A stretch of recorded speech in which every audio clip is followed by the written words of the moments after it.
Boker Tov, mes amis, Boker Tov, Shavua Tov ou Mazel Tov. On continue, Be'ezrat Hashem, Siftei Chaim, Rav Friedlander. Quatrième chose, très importante dans Avodat Hashem, il dit le Rav, Bechol Matzav, Yesh La'avod et Hashem. Dans n'importe quelle situation, on se doit toujours de servir le Créateur. Dans n'importe quelle situation. Et il amène comme ça. Aya Omer HaChafetz Chaim. Le Chafetz Chaim, il disait sur le Pasuk, lorsque Dieu dit à Moshe Rabbeinu, Amakom asher ata omed alav admat kodeshu. La terre dans laquelle, l'endroit où tu te trouves, c'est une terre sainte, une terre sainte. Pardon. Là, on parle quand il est dans le désert et Dieu va se dévoiler à lui avec le sneh, avec le buisson ardent. Il lui dit enlève tes chaussures. Et là, Dieu va lui dire l'endroit où tu te trouves, c'est une terre qui est sainte. Omer HaChafetz Chaim. Qu'est-ce qu'il dit Dieu à Moshe Rabbeinu? Retzonu lomar. Même lorsqu'une personne elle est dans la difficulté. Gam az boto matzav ou botasha kodeshu. Même dans cette situation-là, à ce moment-là, kodeshu. Tu dois rester kodesh. Tu dois rester kodesh. Tu dois rester lié à Kadosh Baruch Hu. Yesh lecha avoda lasot. Tu as un travail à fournir. Efshar shiratzon Hashem ou davka bavoda motasha dechuka. Il est possible que Kadosh Baruch Hu, il attend de toi à ce moment-là de le servir dans cette situation-là. Et ça revient à ce que explique le Rav Dessler dans la Mishnah dans Pirkei Avot. La Mishnah dans le Maxime des Pères, elle dit, on l'a ramené donc il y a quelques Shabbats, il n'y a pas très longtemps. Zohi darka shel Torah. Voici le chemin de la Torah. Pat bemelar tochal. Tu mangeras du pain. Tu dormiras par terre. Tu dormiras par terre. Mais il sera ticheté. Tu boiras un peu d'eau. Tu vivras dans la souffrance. Tu dormiras par terre. Et tu vivras dans la souffrance. Et tu vivras dans la souffrance. Et tu seras heureux. Et tu seras le plus heureux. Et tu seras heureux. Sur ça, il dit Rav Dessler, c'est pas une bonne pub pour la Torah, quoi. Si tu viens dans une yeshiva, tu dis aux enfants, allez les gars, je vais vous faire goûter la chose la plus extraordinaire du monde. C'est quoi? Tu vas aller manger du pain, tu vas boire de l'eau, tu dormiras par terre, une vie de souffrance tu auras. Voilà, c'est la Torah. Tu seras le plus heureux du monde. Les gars, ils vont tous, on s'en va tous. Ça donne pas envie. Donc tu vois, on n'est pas très publicitaire on n'est pas vendeur dans la Torah. Mais il dit Rav Dessler, non, c'est quoi l'explication? Et s'il vient dire les Chachamim, quand tu es Zohi Daka Shel Torah, c'est que même si tu arrives dans une situation où tu n'auras que du pain à manger, que de l'eau à boire, que le parterre pour dormir, et tu auras une vie de souffrance, même dans ce cas-là, tu dois être Oved Hashem et ne pas quitter la Torah, ne pas abandonner la Torah. C'est parce qu'on demande une vie de bonheur, une vie de facilité, c'est ça qu'on demande. Mais même dans le cas où tu te trouvais dans un cas pareil, tu ne dois pas abandonner la Torah et tu ne dois pas abandonner la Kadosh Baruch Hu. Et heureux tu seras, parce que tu comprendras quoi? Tu comprends que Bechol Matzav, ce qu'il dit Chafetz Chaim ici, Bechol Matzav, dans n'importe quelle situation, Akadosh Baruch Hu, il t'amène dans cette situation, c'est parce qu'il attend de toi que tu le serves, même dans cette situation, même.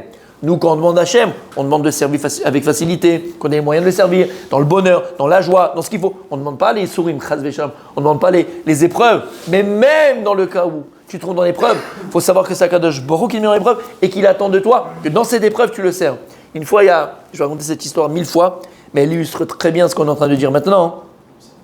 Une fois, il y a une femme qui a envoyé une lettre au rabbi. Et pourquoi? Parce que son papa, Pitom, il était en bonne santé, tout allait bien, c'était le bonheur, c'était tout ce que tu veux. Et Pitom, jour au lendemain, paf, un malaise, pas bien, tout ça, un truc, il n'arrive plus à être métafked. On a compris ce que ça veut dire. Il n'arrive plus à marcher, il n'arrive plus à rien faire, il est complètement, d'accord?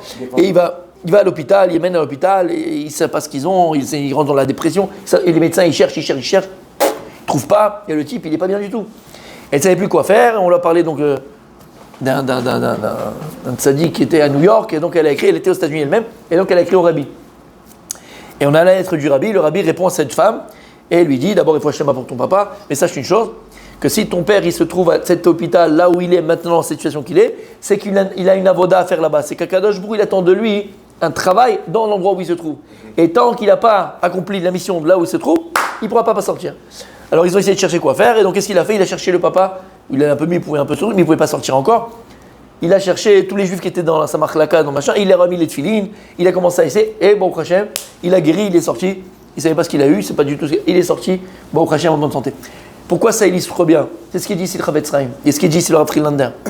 Un Yehudi, un Juif, il doit savoir, une Juive, elle doit savoir qu'on Vadaï, comme on a dit, on demande à Kadosh Borou et on demande à Hachem qu'on puisse se servir avec facilité dans la Parnassa Tova, avec la santé, avec la joie, sans embrouille, sans épreuve, voilà ce qu'on demande.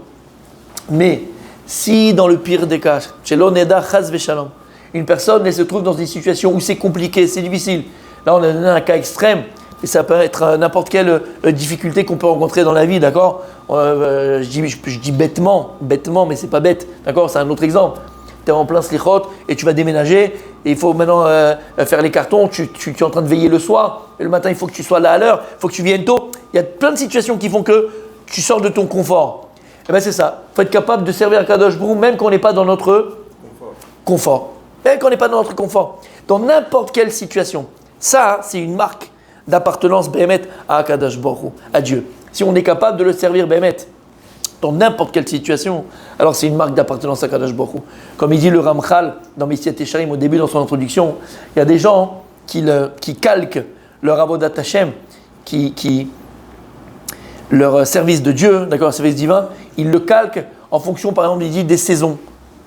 Quand il fait beau, je vais aller à la s'il pleut, j'y vais pas. Tu vois, le type, il va rester dans son confort. Non, Habibi, l'avodat Hashem, c'est 24 heures sur 24, 7 jours sur 7. Il n'y a pas un moment de la journée, tu me dis, bon, attends, mais il n'y a pas un moment où je peux me reposer. Te reposer de quand, de qui, de quoi, de Dieu, il n'y a pas. C'est 24 heures sur 24, 7 jours sur 7. Et c'est ça le bonheur en vérité. Quand on va être capable de se confronter, comme on a dit l'Itmoded hier, d'accord, de se mesurer, de se confronter à n'importe quelle situation. Et dans n'importe quelle situation, savoir que tous les vents du monde, tous les bourrasques du monde, tous les ouragans, comme dirait Stéphanie, s'il te plaît, d'accord, ne font pas bouger qui vous est de ma Avodat Hashem. Rien. Le petit, il n'a pas dormi la nuit, ma femme, elle a les couches, le machin, tout ce que tu veux. En, Habibi. Dans n'importe quelle situation. Attention. Je répète, on répète 1000 fois, on est humain. Et de flancher, de tomber, de glisser, c'est humain. Quand c'est chronique, c'est une maladie. D'accord ? En français, ça s'appelle la nullité. Voilà, on a fait un. D'accord, c'est être nul. Il y a des gens qui le conjuguent à tous les temps. J'étais nul, je suis nul, je serai nul. D'accord, bon, ça c'est un problème, c'est chronique. Mais quand tu flanches, ça arrive de tomber, ça arrive de glisser, on se relève. Mais dans la Avodat Hashem de manière générale, dans n'importe quelle situation, on doit être capable de servir à Kadosh Baruch Hu. Ça c'est premièrement. Deuxièmement, il dit quelque chose de magnifique, et là c'est la suite un petit peu de ce qu'on avait dit les fois dernières, et il dit comme ça. Une des choses aussi les plus importantes de Avodat Hashem, c'est la Atmada. La persévérance. Non. La régularité. La Atmada, messieurs. Et vous savez, très souvent, on l'a dit pendant Shabbat, on l'a dit Shabbat après-midi, très souvent aussi, pourquoi on n'arrive pas à avancer dans la Torah ou dans sa Gemara. Par exemple, la Gemara. Tu fais de la Gemara, tu dis ouais, mais moi j'étais à Sarcelles, j'étais à Paris, j'étais à Marseille, j'étais en Lyon. Et voilà, je fais de la Gemara, j'avais un rêve, je faisais de la Gemara. Et ta Gemara, c'est un gruyère. Tu venais 3 fois par semaine ou 2 fois par semaine, 2 semaines, tu n'étais pas là. Atmada, dans tout ce que tu fais, prends un trader, prends un informaticien, prends d'accord, des gens qui ont des métiers comme ça où ça change tous les jours. Tous les jours, il y a des nouveautés. Mais tous les jours, il est obligé. Tous les jours, il est de fouiner, de chercher, de se perfectionner. Si c'est vrai pour des choses comme ça profanes, c'est tellement vrai pour la Torah.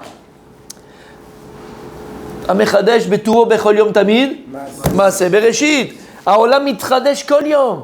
Le monde qui aujourd'hui, c'est pas celui qui était hier. Tous les jours, le monde il se renouvelle. Et donc, si tu n'es pas prêt au renouvellement du monde, mais tu es obsolète. Tu ne veux pas utiliser aujourd'hui Microsoft, là, comment ça s'appelle là, le truc là, le 1 ou le 2. Ça ne marche plus sur ordinateur. Ça ne marche plus. Il faut être au courant des nouveautés. Pareil dans la Torah, Habibi. Atmada, il faut une régularité. Il faut être régulier. Mais elle se renouvelle pas. Les champions, elles se renouvellent. Les champions, en Torah, elles se renouvellent. Ta Torah, elle se renouvelle. La Torah, elle est là. À toi de la prendre. Ta Torah, elle se renouvelle tous les jours. Comme il y a écrit, qu'on doit voir la Torah comme si tu l'as reçue aujourd'hui dans le Sinaï. Tous les jours, c'est un jour nouveau. Tous les jours, c'est une Torah nouvelle. Je l'espère. Parce qu'en fait, c'est quoi une Torah nouvelle ? C'est une évolution nouvelle. Je disais quoi ? Oui. Regarde tous les grands champions. Tous les grands champions au football. C'est des gens qui ont été réguliers. Tous ceux qui ont été... Ils avaient un don, mais tu prends le Ronaldinho, là, qui était à Paris, machin. C'était un tueur. Il aurait pu être Pelé x 10. Il faisait des trucs, quelques ballons, personne n'a pu faire comme lui. Bon, on se rappellera de lui comme un bon joueur. Mais ça n'a pas été quelqu'un d'extraordinaire. Il n'a rien fait d'exceptionnel. Très bon joueur. Il n'a pas marqué son temps, entre guillemets, comme ce qu'il aurait pu être. Pourquoi? Parce qu'il n'est pas régulier. L'équipe, elle est partie en boîte de nuit, c'est un peu de drogue, un peu de machin, un peu de régularité. Tu prends les Cristiano Ronaldo, les machins, tout ça. 38 ans, 39 ans, les Modric, 30, 40 ans, le gars, il est sur le terrain. Vous savez quoi? Régularité, dans tout. Dans le Chol et dans le Kodesh. Dans tout. Quelqu'un qui est régulier dans sa vie, il est régulier dans ce qu'il... Il réussit. Exactement. Il est Besséder. Il a un Seder, c'est-à-dire qu'il est... Rangé. Dans l'ordre des choses, exactement. Alors il dit ici le Rav, la Atmada. Il faut la Atmada.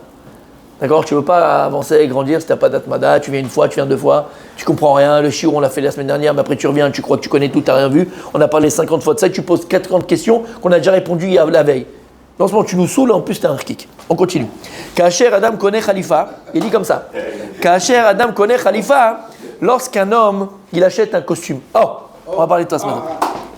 Made in for you, made for you, made for you, made for me. Bon, made for you, made for me, made for together, quoi, together.